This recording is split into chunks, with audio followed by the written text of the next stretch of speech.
Hello everyone, today I will show you how to fix shared focus status grayed out on iPhone. And here's how it's done. First, open the settings app and scroll down to focus. Previously, the sharing option was inside each focus mode, but now it is located at the bottom under focus status. Tap on it, and if it says it's off, toggle it on at the top.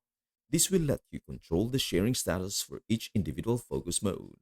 If it is still grayed out, go back to the main settings screen. Tap your Apple ID or name at the top. Then go to iCloud Drive. Make sure iCloud Drive is enabled.